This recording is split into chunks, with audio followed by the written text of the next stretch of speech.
We're challenged by differences. That is why diversity is precious. I'm not interested in borders. I'm interested in connections. Women cannot bring out their own potential, but I also know that men are unhappy. Hi everyone, I'm Elif Shafak, and I'm here at Penguin to answer some big questions.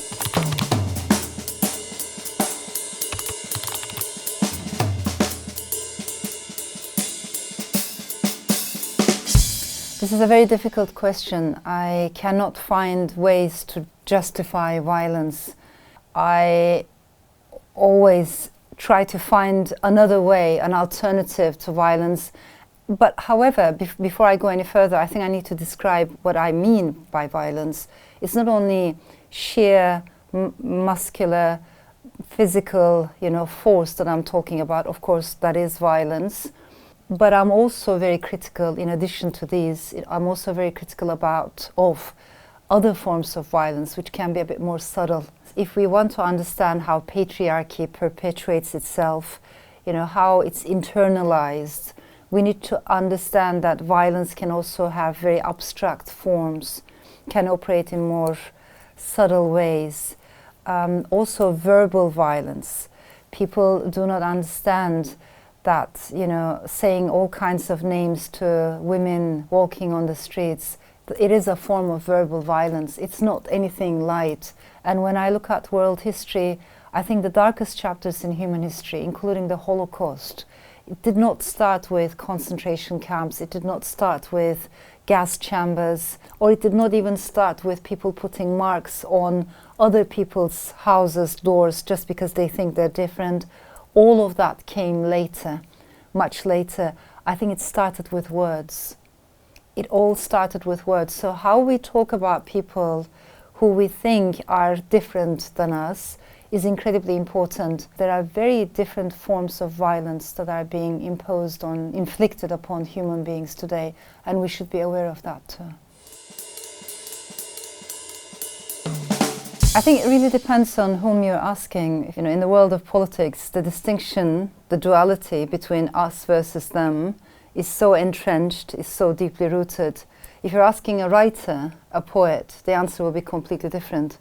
For me, as a storyteller, I'm not interested in borders. I'm interested in connections. I'm interested in bridges rather than walls. And I think in the land of Storyland, which is a vast kingdom, there are no borders. There are no gender boundaries, ethnic boundaries, class boundaries, racial boundaries. And actually, I believe through art and literature, stories and empathy, what we are doing is to try to go beyond those boundaries, the existing ones. Primarily, the reason why I started writing at a relatively early age is because I thought life was very boring. I was a single child, only child raised by a single mom, a working mom. She was away most of the time, and life was quite boring in a very conservative, patriarchal neighborhood in Turkey. But through stories, I found another way to go beyond the borders, the boundaries of the self that was given to me by birth. Writing fiction is the opposite of drawing boundaries and borders. I care about freedom a lot, and I also care about equality a lot, and diversity and inclusion. Now, the reason I mention all these concepts is because none of them exist in a vacuum, and we need to think of freedom in relation to equality, in relation to diversity, inclusion. Just a simple question: who are the people who are not invited to the table when decisions are being made? Who are the ones whose voices we don't hear, whose stories remain untold, unheard? So I like to think of these major concepts in relation to other concepts, not in a vacuum. And I think they matter a lot. Personally, for me, freedom also goes hand in hand with multiplicity. When you can be plural. As human beings, we all contain multitudes. We all have multiple voices and stories inside. The problem is we're living in a world which does not allow us to be multiple. And it's actually quite the opposite. We are constantly being pushed into tribes, put into boxes, and once you are there, you're supposed to stay there, once and for all. It's locked. So I don't feel comfortable with these labels and boxes that are being attached to us. And it's only when I'm writing a novel, because the canvas is so vast, and inside a novel I think you can hear multiple voices interacting. That is when I feel like I can bring out all the multiplicity inside me, and that is when I feel most free. So I think there is a direct connection, as far as I'm concerned, between the sense of freedom and the sense of being allowed to be multiple or to reflect your own multitudes. Feminism for me is so crucial, and it is so, inclusive. It's a way of reaching out. For me, defending feminism is defending equality for everyone. I am equally interested in the kind of feminism that goes hand in hand with LGBTQ rights, plus rights movement, but also I am interested in the kind of feminism that pays attention to what it feels like to be a young man in today's society. Sometimes people make it sound as if it's a zero-sum game, and if you're talking about women's rights, then it means you don't care about men's rights. There is no such thing. That is just nonsense. I come from a very conservative, very patriarchal, very homophobic society, Turkey, and what I have observed year in, year after is that in such a country, yes, women are unhappy, yes, women are not free, and yes, women cannot bring out their own potential, but I also know that men are unhappy. Wherever there's oppression, wherever there's systemic discrimination and inequality, no one can be happy. That society cannot be, free for anyone in the long run. So it is in our common interest and benefit if we work together. And I think it's very important for contemporary feminism, rather than retreating into a box, open up conversations, also bring men on board and talk about the situation for the stories of sexual minorities, but talk about all those layers of discrimination from race to class. We need to open up conversations. And in that regard, I think today's feminist movements can play an important role in order to defend democracy, pluralism, and hopefully a better, fairer society for everyone. I think does God exist is such an important question, and it can be an inspiring question, and it's not a question that can be answered once and left behind. Maybe it's a question that we deal with again and again at different times of our lives. We go through stages, life is a journey, there are seasons. I am interested in spirituality, and I'm not interested in religion, and I think that is possible, because especially organized religions are very much based on this notion that there is an us and there's a them, and us is closer to truth or us is closer to God than them, and that is not close to my heart at all. So that binary way of thinking, that dualistic way of looking at the world, is something that I can't relate to.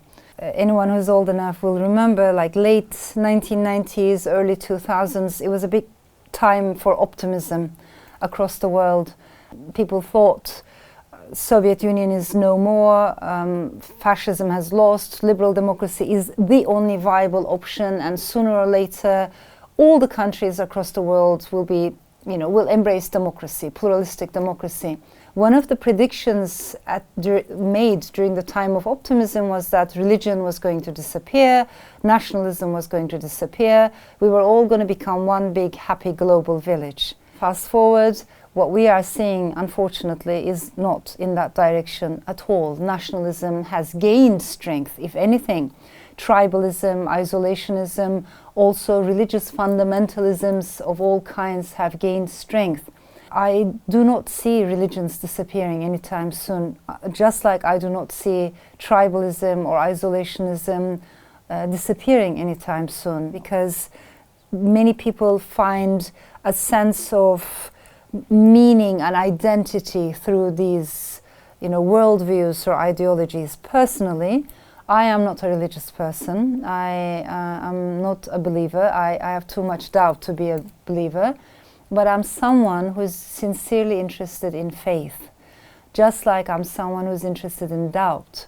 And so what I like is the dance of faith and doubt. I like it if they can have conversations.